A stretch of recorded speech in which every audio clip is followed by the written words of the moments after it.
దేవునికి స్తోత్రము కలుగునుగాక.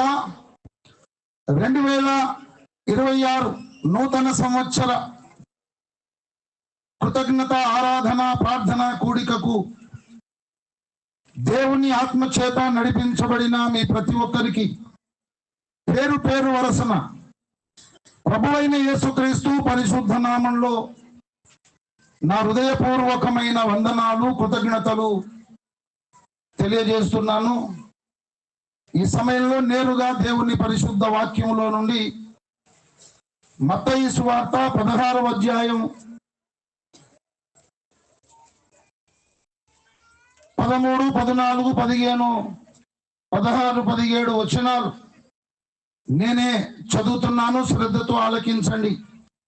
యేసు ఫిలిప్పుదైన కైసరయ ప్రాంతములకు వచ్చి మనిషి కుమారుడెవడని జనులు చెప్పుకొనుచున్నారని తన శిష్యులను అడగగా, వారు కొందరు బాప్తిజమునిచ్చు యోహాననియు, కొందరు ఏలియా అనియు, కొందరు ఇర్మియా అనియు, లేక ప్రవక్తలలో ఒకడనియు చెప్పుకొనుచున్నారని. అందుకు ఆయన, మీరైతే నేను ఎవడనని చెప్పుకొనుచున్నారని వారిని అడిగాను. అందుకు సీమోను పేతురు, నీవు సజీవుడగు దేవుని కుమారుడవైన క్రీస్తు అని చెప్పెను. అందుకు యేసు, సీమోను బరియోనా, నీవు ధన్యుడవు, పరలోకమందున్న నా తండ్రి ఈ సంగతి నీకు బయలుపరచనే కాని నరులు నీకు బయలుపరచలేదు. చదువబడిన ఈ లేఖన భాగమును దేవుడు మన వినికిడిలో ఆశీర్వదించునుగాక. ప్రభునందు నాకు అత్యంత ప్రియులరా, 2025 సంవత్సరాల క్రిందట నీలాంటి నాలాంటి రక్తమాంసయుక్తమైన శరీరము దాల్చి దేహము దాల్చి 33.5 సంవత్సరాలు భూమధ్యపురములో యెరూషలేము ప్రాంతములో యేసుక్రీస్తు ప్రభువు వారు అందరికీ మేలు చేస్తూ సువార్త ప్రకటిస్తూ పేదలను ఆదుకుంటూ రోగులను స్వస్థపరచుచు అద్భుత రీతిగా అప్పుడున్నటువంటి తన చుట్టూన్న సమాజం అంతటికి మేలు చేస్తూ సంచరించినాడు. ఎన్ని సంవత్సరాలు? 33.5 సంవత్సరాలు. యేసు ప్రభువు వారు తన శిష్యులను అడిగాడు, అసలు నన్ను ఏమనుకుంటున్నారు ప్రజలు? నన్ను సమాజం ఏమనుకుంటున్నారు? ఈ భూమి మీద ఉన్న మానవులు, మనుషులు నన్ను గురించి ఏమనుకుంటున్నారు అని శిష్యులను అడిగినప్పుడు వారిలో కొంతమంది నీవు ఏలియా ప్రవక్తవని అనుకుంటున్నారు అని చెబుతున్నారు. కొంతమంది నీవు ఇర్మియా ప్రవక్తవని సమాజం అనుకుంటుంది అని మాట్లాడుతున్నారు. కొంతమంది అయితే ఆ ప్రవక్తలలో ఒకడని నిన్ను అనుకొనుచున్నారని శిష్యులు మాట్లాడుతున్నారు. యేసు ప్రభు వారు సంతోషపడలేదు, ఆనందించలేదు. నిజంగా ఆయన ఎవరో స్పష్టంగా అర్థము చేసుకొని మాట్లాడితే యేసు ప్రభు వారు సంతోషపడతారు. కానీ ఏమని మాట్లాడుతున్నారు? భగవంతుడు, సృష్టికర్త, పరమాత్ముడు, దేవుడు, సకల బ్రహ్మాండాన్ని కలిగించిన ఆ మహాదేవుడు ఎవరైతే ఉన్నారో ఆయనలోని ఒక అంశ, ఆయనలోని ఒక భాగం మరియమ్మ గర్భములో దేవుడు తయారు చేసిన శరీరాన్ని ధరించుకొని 2025 సంవత్సరాల కిందట దావీదు పట్టణమందు రక్షకుడుగా పుట్టినాడు. ఆయన సర్వాధికారము గల దేవుడు, ఆయన మహాదేవుడు, ఆయన నిజమైన దేవుడు. ఏ దేవుడైతే భూమిని ఆకాశమును కలగజేసినాడో, ఏ దేవుడైతే మానవ జాతిని నిర్మించినాడో, ఏ దేవుడైతే సకల ప్రాణికోటిని సృజించినాడో, ఏ దేవుడైతే ఈ విశ్వంలో కోటాను కోట్ల ప్రపంచాలను సృష్టించినాడో, ఆ దేవుడే శరీరము దాల్చి దేహము దాల్చి మరియమ్మ గర్భాన రూపు దాల్చుకొని భూమి మీద రక్షకుడుగా జన్మించినాడు, పుట్టినాడు. ఆ ఏకైక దేవుని ఏకైక దైవావతారమైన యేసుక్రీస్తును గూర్చి శిష్యులు ఏమని మాట్లాడుతున్నారు? నీవు ఏలియావు, నీవు ఇర్మియావు, నీవు ఆ ప్రవక్తలలో ఒకడు. చూడండి, యేసు ప్రభు యొక్క ఉద్దేశం ఏంటో తెలుసా? నన్ను స్పష్టంగా ఎవరైతే గ్రహించి తెలుసుకుంటారో వాళ్ళను బట్టి ఆనందిస్తానని పలికిన దేవుడు ఆయన. అందరికి తెలుసు కదా, జ్ఞాని తన జ్ఞానమును బట్టి, శూరుడు తన శౌర్యమును బట్టి, ఐశ్వర్యవంతుడు తన ఐశ్వర్యమును బట్టి అతిశయించకూడదు. అతిశయించువాడు దేనిని బట్టి అతిశయించవలెననగా భూమి మీద కృప చూపుచు నీతి న్యాయములు జరిగించుచున్న యెహోవా దేవుడను నేనే అని నన్ను పరిశీలనగా గ్రహించి తెలుసుకునే వారెవరైతే ఉంటారో వారిని బట్టి నేను ఆనందించువాడను, సంతోషించువాడను. యేసు ప్రభువుకు సంతోషం కలిగిందా? తన 12 మంది శిష్యులు తన ముందు నిలబడ్డారు. ఆ శిష్యులను అడుగుతున్నాడు ప్రేమతో, ఈ సమాజము, ఈ మనుషులు, ఈ మానవులు నన్ను గూర్చి ఏమనుకుంటున్నారు? వాళ్ళు చక్కగా చెబుతున్నారు, అయ్యా నిన్ను ఏలియా ప్రవక్త అని అనుకుంటున్నారు, నిన్ను ఇర్మియా ప్రవక్త అని అనుకుంటున్నారు, నిన్ను ప్రవక్తలలో ఒకడు అని అనుకుంటున్నారు. బాధేసింది యేసు ప్రభువుకు. ఆ 12 మంది శిష్యులలో పేతురు మాట్లాడుతున్నాడు. మొట్టమొదటి ఏమని అడిగాడు? తన 12 మంది శిష్యులను ఏమని అడిగాడు? ఈ సమాజము, ఈ లోకము, ఈ మనుషులు, ఈ మానవులు నన్ను గురించి ఏమనుకుంటున్నారు? నేను ఎవరనని అనుకుంటున్నారు? వాళ్ళు చెప్పేశారు, నువ్వు ఏలియా ప్రవక్తవు, నువ్వు ఇర్మియా ప్రవక్తవు, లేక ప్రవక్తలలో ఒకడవని అనుకుంటున్నారు.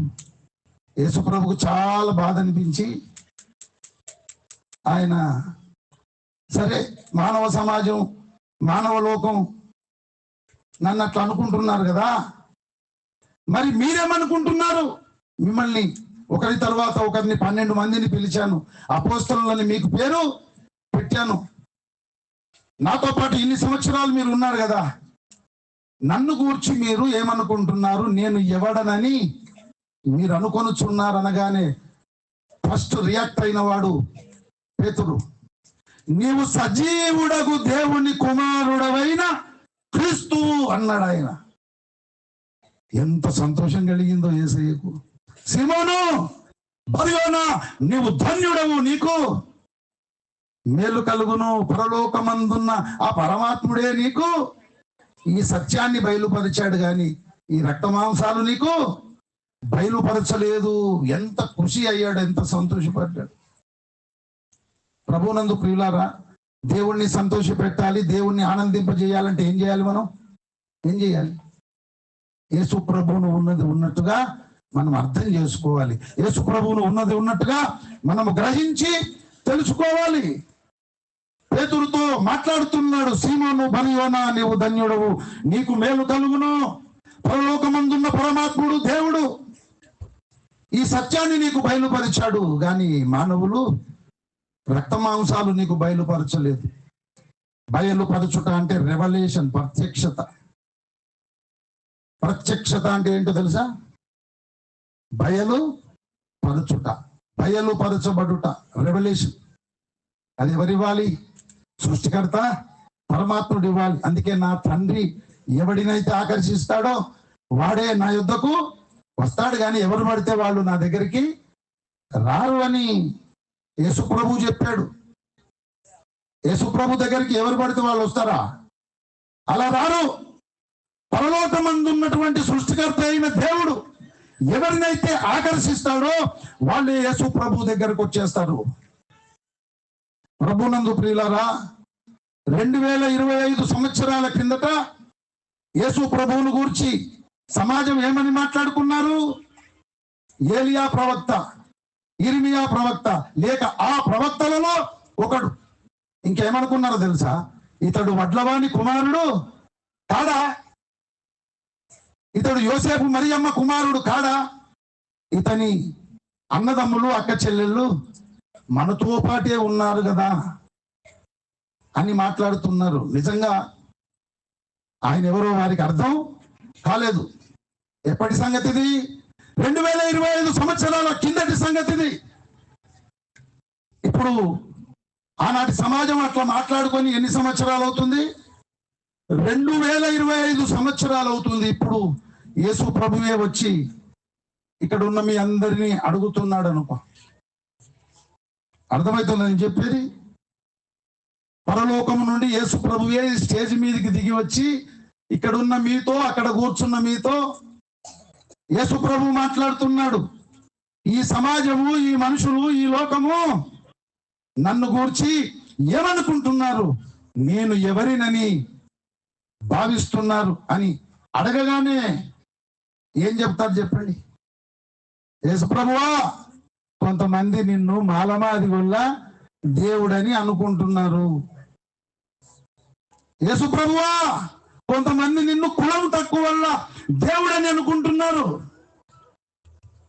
కొంతమంది అమెరికా దేవుడని అనుకుంటున్నారు. కొంతమంది ఇంగ్లాండ్ దేవుడని అనుకుంటున్నారు. కొంతమంది నిన్న మొన్న వచ్చిన కొత్త దేవుడని మాట్లాడుతున్నారు. సంతోషపడతాడా ఆయన? ఆనందిస్తాడా? ఇంకా ఇర్మియా, ఏలియా ఆ ప్రవక్తలలో ఒకడంటే కొంచెం పర్వాలేదు అనిపిస్తుంది. ఇంకా అప్పుడు కూడా వడ్లవాని కుమారుడు కాడా, యోసేపు మరియమ్మ కుమారుడు కాడా, ఇతని అక్క చెల్లెలు అన్నదమ్ములు మనతో పాటు ఉన్నారు కదా అంటే ఇంకా నాసిరకం అది. ఇలా మాట్లాడి 2025 సంవత్సరాలు అవుతుంది. ఇప్పటి సమాజం, ఇప్పటి మానవ లోకం ఇంకా చాలా నాసిరకంగా మాట్లాడుతున్నారు. యేసు ఎవరో ఇంకా ఎవరికి అర్థం కాలేదు. అందుకొరకే యేసు ప్రభు వారు మాలమాది వాళ్ళు దేవుడు, కులం తక్కువ వాళ్ళు దేవుడు, ఇంగ్లీష్ దేవుడు, అమెరికా దేవుడు, నిన్న మొన్న వచ్చిన కొత్త దేవుడు అని మాట్లాడుతున్నారు. యేసు ప్రభు అంటే ఎవరో ఒక్క మాటలో చెప్తానండి. ఈ భూమి మీద మతాలు చాలా ఉన్నాయి. ఇస్లాం మతం ఉన్నది, క్రైస్తవ మతం ఉన్నది, హిందూ మతం ఉన్నది, జైన మతం ఉన్నది, బౌద్ధ మతం ఉన్నది. ఈ మతాలన్నీ ఎందుకు ఏర్పడ్డాయి? భూమి మీద భక్తి సాధన చేసి దేవుడు ఉండే మోక్షలోకం చేరడానికే మతాలు స్థాపించబడ్డాయి. హిందూ మతము కానీ, ఇస్లాం మతం కానీ, క్రైస్తవ మతము కానీ, జైన మతము కానీ, బౌద్ధ మతము కానీ, ఇంకా ప్రపంచంలో స్థాపించబడిన ఏ మతమైనా కానీ అందులో ఎవరుంటారు? భక్తులు ఉంటారు, భక్తురాన్లు ఉంటారు. వాళ్ళు ఎంతో నిష్ఠతో వాళ్ళు దేవునికి భక్తి చేస్తారు. ఇప్పుడు ఆంజనేయుని భక్తులు ఉంటారు. ఒక 40 రోజులు వాళ్ళు కాళ్ళకు చెప్పులు వేసుకోరు. ఎవరైనా పురుషులు కనబడితే స్వామి అని గౌరవపూర్వకంగా పిలుస్తారు. ఎవరైనా స్త్రీలు కనబడితే మాత అని పిలుస్తారు. అయ్యప్ప స్వామి భక్తులు ఎంతో నిష్ఠతో ఉదయం 4 గంటలకే లేచి ఈ చలికాలంలో చల్లటి నీళ్లతో స్నానాలు చేసి పూజలు ఆచరిస్తూ వాళ్ళు ముడుపులు నెత్తి మీద పెట్టుకొని వాళ్ళు ప్రయాణం చేస్తూ ఉంటారు. అక్కడ కేరళ సైడ్ ఒక మతం ఉంది. వాళ్ళ దేవుడు సింగమలై, ఆయన పెద్ద రథం ఉంటుంది. ఆ రథాన్ని లాగేటప్పుడు ఇనుపకొండలాగా ఉంటాయి అన్ని, తాళ్ళ గట్టి ఇనుపకొండలు. ఒకరు జబ్బకేసుకుంటారు, వాళ్ళు చెంపకేసుకుంటారు, ఒకరు వీపుకేసుకుంటారు. అందరూ కలిసి ఇనుప రథాన్ని లాగుతా ఉంటే ఈ చర్మం అంతా బయటకు వచ్చి రక్తాలు బయటకు వచ్చేస్తాయి. ఎందుకు? మోక్ష సాధన. అన్ని మతాలలో ఉన్నటువంటి భక్తులందరూ కూడా నిష్ఠతో పూజలు చేస్తారు. ఎందుకంటే మోక్షము చేరాలి. ఇస్లాం మతంలో వారికి ఒక పండుగ వస్తుంది చార్మినార్ దగ్గర. ముస్లింలందరూ సన్నటి దారాలకు బ్లేడ్లు కట్టుకుంటారు. బ్లేడ్లు వాళ్ళు ఇట్లా ఇట్లా కొట్టుకుంటారు. అవి ఓ దారాలకు కొత్త బ్లేడ్లు అన్ని కట్టుకొని వాళ్ళు అసలు చూసుకోరు. అవి వీపు మీద పడ్డప్పుడల్లా చరపట్టు ఒక గీటు పడుతుంది, మొత్తం వాళ్ళ ఒళ్ళంతా రక్తమయమైపోతుంది. ఎందుకు? మోక్ష సాధనకు. దేవుడు ఉండే సత్యలోకం, మోక్షలోకం, పరలోకం చేరాలని. ఏ మతములో ఉన్నటువంటి వాళ్ళైనా ఆ మతములో కొన్ని నియమ నిష్టలు ఉంటాయి. వాటిని నిష్ఠగా పాటించి ఆచరించి ఈ లోకయాత్ర ముగించుకొని దేవుడు ఉండే మోక్షలోకం, సత్యలోకం చేరుకోవాలని ఇన్ని మతాలు స్థాపించబడ్డాయి. ఇన్ని మతాలలోని ఇన్ని నియమ నిష్టలు మనకు కనబడుతున్నాయి. అయితే అన్ని మతాలలో ఉన్నటువంటి భక్తులు భక్తురాళ్ళు ఏం చేస్తున్నారంటే భూమి మీద నుండి ఆ పరలోకపు గవినికి నిచ్చెనేయాలని చూస్తున్నారు. ఇప్పటికీ 6000 సంవత్సరాల మానవ జాతి చరిత్రలో ఇప్పటిదాకా ఎన్నో మతాలు ఈ ప్రపంచంలో స్థాపించబడ్డాయి. ఆయా మతాలలోని భక్తులు భక్తురాండ్రు ఎంతో నిష్ఠతో, పవిత్రతతో, పరిశుద్ధతో పూజలు చేస్తున్నారు. వ్రతములు, నోములు, జపములు, భూదానాలు, అన్నదానాలు, ఎంతో మందికి సహాయాలు చేస్తున్నారు. ఎందుకోసం? భూమి మీద నుండి పరలోకపు గవినికి నిచ్చెన. ఈ మతాలన్నీ చేస్తున్న పని అంతే. ఈ మతాలన్నీ ఏం చేస్తున్నాయి? వాళ్ళ భక్తితోటి భూమి మీద నుండి పరలోకపు గవినికి నిచ్చెనేసి, ఈ నిచ్చెనకున్న మెట్లుంటాయి కదా, ఆ మెట్ల మీద నుంచి ఎక్కి మోక్షం చేరాలని. ఒకసారి ఆలోచించండి. ఏ మతములో ఎంత నిష్ట కలిగిన భక్తులైనా భక్తురాండ్రైనా, క్రైస్తవ మతములో ఉన్నటువంటి భక్తులైనా భక్తురాండ్రైనా భూమి మీద నుండి పరలోకపు గవినికి నిచ్చెన ఎవరైనా వేయగలుగుతారా? అది సాధ్యమవుతుందా? మొదటి ఆకాశంలో మనం ఉన్నాము. మనమున్న మొదటి ఆకాశంలో సూర్యుని వరకే 900 కోట్ల కిలోమీటర్లు. ఆ తర్వాత రెండవ ఆకాశం ఉంది. ఆ తర్వాత మూడవ ఆకాశం పరదేశ్ ఉంది. ఆ తర్వాత ఆకాశములు ఉన్నాయి, మహా ఆకాశములు ఉన్నాయి. ఆ తర్వాత పరమ ఆకాశములు ఉన్నవి. అది దాటితే పరలోకం, అది దాటితే దేవుడుండే సత్యలోకం. అంత దూరం ఎవడైనా నిచ్చెనేయగలుగుతాడా? అందుకే దేవుడు ఈ లోకాన్ని ప్రేమించి, లోకములో ఉన్నటువంటి మనుషులను ప్రేమించి, వీళ్ళు ఎన్ని వేల సంవత్సరాలైనా ఎంత నిష్ఠతో భక్తి చేసినా భూమి మీద నుండి పరలోకపు గవినికి నిచ్చెన వేయలేరు. అది సాధ్యము కాదని ఆ ప్రేమ గల దేవుడే పరలోకము నుండి భూమి మీదకి ఒక నిచ్చెనేశాడు. చప్పట్లు కూడా కనీసం వేసుకొని నాదేం పోతుంది, నువ్వు ప్రసంగం ముగిస్తే మేము మా ఇంట్లోకి మేము పోతాం అన్నట్టు. అర్థమైందా మీకు? అన్ని మతములలో నిష్ట కలిగిన పరిశుద్ధ భక్తులందరూ భూమి మీద నుండి పరలోకపు గవినికి నిచ్చెనేద్దామంటే ఎవరి తరం కాలేదు. ఈ ప్రయాసము చూసి దేవుడే చలించిపోయి ఈ లోకాన్ని, లోకములో ఉన్న మనుషులను ప్రేమించి పరలోకము నుండే దేవుడు భూమి మీదికి ఒక నిచ్చెన వేశాడు. అది సాధ్యమవుతుందా కాదా? దేవునికి, యెహోవాకు అసాధ్యమైనది ఏదైనా ఉన్నదాన్ని బైబిల్ చెప్పింది. దేవునికి సాధ్యమవుతుంది కానీ మనిషి సాధ్యం కాదు. ఇంతకు పరలోకము నుండి భూమి మీదికి దేవుడు వేసిన నిచ్చెన ఎవరో తెలుసా? మన రక్షకుడైన నజరేయుడైన యేసు.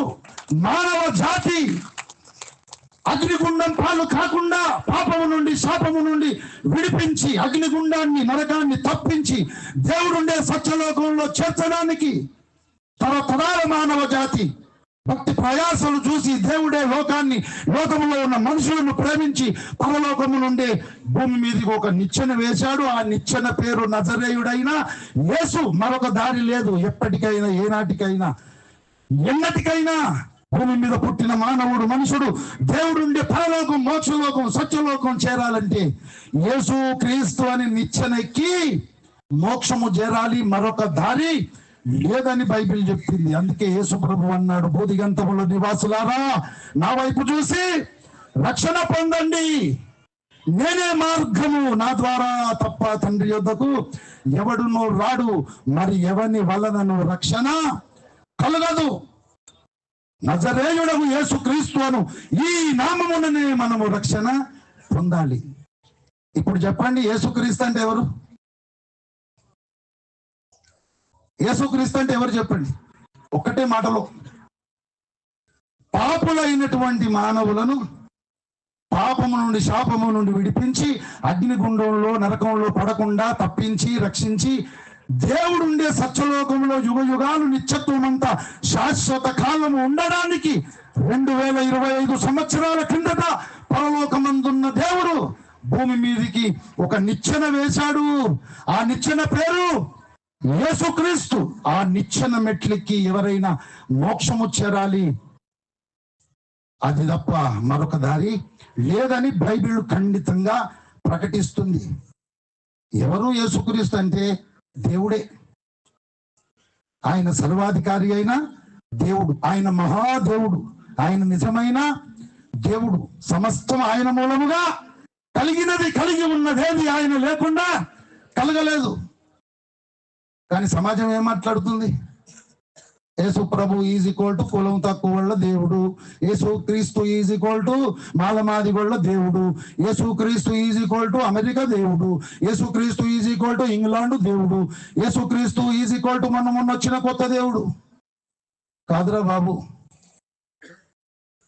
పరలోకపు తండ్రే, సృష్టికర్తనే, అఖిల బ్రహ్మాండాన్ని కలిగించిన మహాదేవుడే మానవులు అగ్నిగుండంలో నరకంలో పడడం ఇష్టం లేక ఆ ప్రేమ గల దేవుడు తన అద్వితీయ జనితైక కుమారుణ్ణి, తనలోని ఒక అంశాన్ని, ఒక భాగాన్ని ఈ లోకానికి పంపించాడు. ఆయనే నజరేయుడైన యేసు. యేసుక్రీస్తు అంటే ఎవరు? ఒక్క మాటలో సమాధానం. తరతరాల మానవ జాతి అన్వేషణను, భక్తి శ్రద్ధలతో చేసే ప్రయాసను చూసిన దేవుడు, ప్రేమ మూట, ప్రేమ స్వరూపి, ప్రేమయ్య ఉన్నవాడు గనుక మానవులను తన పోలికలో తన స్వరూపంలో దేవుడు ప్రేమతో చేసుకున్నాడు గనుక మనం కన్న పిల్లలు అగ్నిగుండం పాలవుతుంటే, నరకం పాలవుతుంటే చూస్తూ ఊరుకుంటామా? వాళ్ళ కొరకు ఏదైనా మనం చేస్తాము. అగ్నిగుండాన్ని, నరకాన్ని తప్పిస్తాము. ఎందుకు? వాళ్ళు మనం కన్నా పిల్లలు గనక. అలాగే దేవుడు కన్న పిల్లలము గనక మనం అగ్నిగుండంలో నరకంలో పడకుండా దేవుడే తప్పించి దేవుడుండే సత్యలోకానికి చేర్చడానికి 2000 సంవత్సరాల క్రిందట దేవుడుండే సత్యలోకము నుండి, పరలోకము నుండి ఆ భగవంతుడే, ఆ పరమాత్ముడే, ఆ దేవుడే, ఆ సృష్టికర్తనే భూమి మీదకి ఒక నిచ్చెనేశాడు 2025 సంవత్సరాల కిందట. ఆ నిచ్చెన పేరు నజరేయుడైన యేసు. ఎవరైనా ఎప్పటికైనా ఎన్నటికైనా ఆ నిచ్చెన మెట్లు ఎక్కుతూ మోక్షాన్ని చేరుకోవాలి. మరొక దారి ఏమీ లేదు. మన కనబడుతున్న ఈ అందమైన ప్రపంచం ఒకనాడు కాలి బూడిద కాబోతుంది. మరి మన సంగతి? ఇప్పుడున్నాము, రేపు ఉంటామో లేదో తెలియదు. గ్యారెంటీ ఉందా? గుండు సూదికి గ్యారెంటీ ఉంది, కానీ ఎవరి గుండెకు గ్యారెంటీ లేదు. ఈ లోకము శాశ్వతం కాదు, ఈ లోకంలో ఉన్న మనము శాశ్వతం కాదు. ఇక్కడ కళ్ళు మూసి అగ్నిగుండం పాలు ఎందుకు కావాలి? ఇక్కడ కళ్ళు మూసి నరకంలో ఎందుకు పడాలి? ఆ ఏకైక దేవుని, ఏకైక దైవావతారముగా భూమి మీద ఉన్న మనుషులు, మానవులు పరలోకానికి ఎక్కి వెళ్ళడానికి దేవుడు వేసిన నిచ్చెన యేసుక్రీస్తు. ఆయనను హృదయంలో చేర్చుకొని ఆ మార్గమున, ఆ ద్వారమున, ఆ నిచ్చెన మీద నుండి దేవుడుండి మోక్షలోకానికి చేరుకోవాలి. మరొక దారి లేదని పరిశుద్ధ గ్రంథం ప్రకటిస్తుంది. రక్షణ పొందిన వాళ్ళందరూ కూడా యేసును సరిగ్గా అర్థం చేసుకోవాలి. ఎలా అర్థం చేసుకోవాలి? ఆయనలాగా నన్ను తయారు చేసి సంపూర్ణ సిద్ధి పొంది ఆయన ఎదుట నిలబెట్టుకోవాలనే యేసు నన్ను రక్షించుకున్నాడని రక్షణ పొందిన వాళ్ళు అర్థం చేసుకోవాలి. రక్షణ పొందిన వాళ్ళు ఉన్నారు కదా, బాప్తిజం పొందిన వాళ్ళు, సంవత్సరాల తరబడి గుడికొస్తున్న వాళ్ళు ఉన్నారు కదా. వీళ్ళంతా ఏం నేర్చుకోవాలి? ఎప్పటికైనా, ఏనాటికైనా, ఎన్నటికైనా నేను క్రీస్తు స్వరూపంలో కనబడాలి, క్రీస్తు సారూప్యంలోకి రావాలి, క్రీస్తునకు కలిగిన సంపూర్ణతకు సమానమైన సంపూర్ణత నేను సాధించాలి, సంపూర్ణ సిద్ధి పొంది దేవుని ఎదుట నిలబడాలి. యేసు ప్రభువు నేను పక్కకు నిలబడితే యేసు క్రీస్తు ప్రభువుకు జిరాక్స్ కాపీగా, క్రీస్తుకు ప్రతిబింబంగా నేను తయారు కావాలి. దీని కొరకే నా జీవిత ధ్యేయం, దీని కొరకే నా జీవిత ఆశయం, దీని కొరకే నేను భూమి మీద ఊపిరి పీలుస్తూ బ్రతుకుతున్నాను, దీని కొరకే జీవిస్తున్నాను. మిగతావన్నీ నాకు సెకండరీ, అవి నాకు నాట్ కౌంటే. ఈ భూమి మీద నా ఆఖరి శ్వాస పీల్చి వదిలేలోపు యేసుక్రీస్తు ప్రభువు వారు రెండవసారి వచ్చేలోపు సంపూర్ణ సిద్ధి పొంది క్రీస్తుకు ప్రతిబింబముగా, క్రీస్తుకు జిరాక్స్ కాపీగా నేను ఎత్తబడాలి. యుగ యుగాలు దేవుడుండే సత్యలోకంలో ఉన్నత మహిమలో శాశ్వత కాలం ఉండాలి. ఇది రక్షణ పొందిన వాళ్ళు తీసుకోవలసిన బాధ్యత. మరి రక్షణ పొందని వాళ్ళు కూడా ఉన్నారు ఇక్కడ. మీ అందరికీ చేతులు జోడించి దండం పెట్టి చెబుతున్నా, ఈ లోకం శాశ్వతం కాదు. లోకంలో బ్రతుకుతున్న మనము శాశ్వతం కాదు. ఇక్కడ కళ్ళు మూసి అగ్నిగుండంలో, నరకంలో పడి యుగ యుగాలు యాతన అనుభవించే స్థితిలో ఎవరు ఉండొద్దు. ఎవరినైతే నువ్వు దేవుడు అనుకుంటున్నావో ఆ దేవుడే భూమి మీద ఉన్న మనుషులను మోక్షానికి రవాణా చేయడానికి ఒక నిచ్చెన వేశాడు, ఒక రోడ్డు, ఒక బ్రిడ్జి, ఒక వారధి కట్టాడు. ఆ బ్రిడ్జి పేరు, ఆ వారధి పేరు, ఆ నిచ్చెన పేరు, ఆ మార్గము పేరు, ఆ ద్వారము పేరు నజరేయుడైన యేసు. యేసును హృదయంలో చేర్చుకోండి. మీరు, మీ ఇంటి వారు రక్షణ పొందుతారు. దేవుడి ఉపదేశమును మనందరిలో బహుగా ఫలింపజేయను గాక. దైవజనులు, పెద్దలు, స్టీవెన్ గారు వారు ఉన్నారా ఇక్కడ? వారు ముగింపు ప్రార్థన, ఆశీర్వచనం పలుకుతారని నేను ఆశిస్తున్నాను.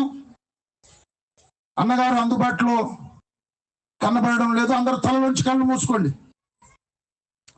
ప్రార్థన చేసుకుందాం. ప్రేమ కలిగిన తండ్రి, మహాపరిశుద్ధ దేవుడా, మీకు వందనాలు. మీ ఉపదేశాన్ని పంపించారు. రక్షణ పొందిన వారితో మీరు మాట్లాడినారు, రక్షణ పొందని వారితో కూడా మీరు మాట్లాడినారు. అందరిని ప్రేమించే దేవుడవు యేసుక్రీస్తు అందరికి ప్రభు అనే మాట పరిశుద్ధ గ్రంథంలోనే వ్రాయబడింది. రక్షణ పొందిన వారికి దేవుడవు నీవే, రక్షణ పొందని వారికి కూడా దేవుడవు నీవే. రక్షణ పొందని వారు యేసుక్రీస్తు అనే నిచ్చెన మీద ఎక్కి మోక్షము చేరుటకు మనోనేత్రాలు మీరు వెలిగించండి. రక్షణ పొందిన వాళ్ళందరూ క్రీస్తుకు ప్రతిబింబాలుగా ఎత్తబడుటకు సహాయం చేయండి. మీరు పంపిన ఉపదేశం అందరిలో ఫలింపజేయండి. అన్ని సంఘాలలో నుండి, అన్ని ప్రాంతాలలో నుండి, అన్ని స్థలాలలో నుండి ఇక్కడికి విచ్చేసిన భక్త సమాజం అంతటిని, వచ్చిన ప్రతి ఒక్కరిని మీరు ఆశీర్వదించండి. అందరికీ మెరుగైన మంచి ఆరోగ్యము, శాంతి, సమాధానం, హృదయంలో నిమ్మరము, నిమ్మలము, నిండు తృప్తి మీరే కలిగించి ఈ సంవత్సరం అంతా మీ కృపాక్షేమములు అందరి వెంట వచ్చేటట్లు మీరు చేయండి స్వామి. చిన్న పిల్లలు మొదలుకొని వృద్ధుల వరకు ప్రతి ఒక్కరికి అద్భుతమైనటువంటి క్షేమము కలిగించి ఈ 2026 సంవత్సరం అంతా రక్షణ పొందిన వాళ్ళందరూ మరీ సమీపముగా మీ రొమ్మున ఆనుకొని జీవించే స్థితికి చేరుకోవడానికి కృప చూపండి. రక్షణ పొందని వారి మనోనేత్రాలను వెలిగించి సృష్టికర్తవైన దేవుడవు నీవే వారికి ప్రత్యక్షమై మీరే కనబడి మోక్షానికి మార్గము నేనొక్కడనే అని ఆ పరమ సత్యాన్ని పేతురుకు ఎట్లా ప్రత్యక్షతనిచ్చావో, రెవల్యూషన్ మీరు కలిగించావో, ఇక్కడ రక్షణ పొందని వాళ్ళందరికీ అటువంటి బయలుపరచుట, అటువంటి ప్రత్యక్షత, అటువంటి రెవల్యూషన్ మీరే అనుగ్రహించి ఇక్కడున్న వాళ్ళందరూ దేవుడుండే సత్యలోకంలోనే యుగ యుగాలు నిత్యత్వం అంత ఉన్నత మహిమలో ఉండడానికి మీరు కృప చూపి సహాయం చేయమని ప్రార్థిస్తున్నాం.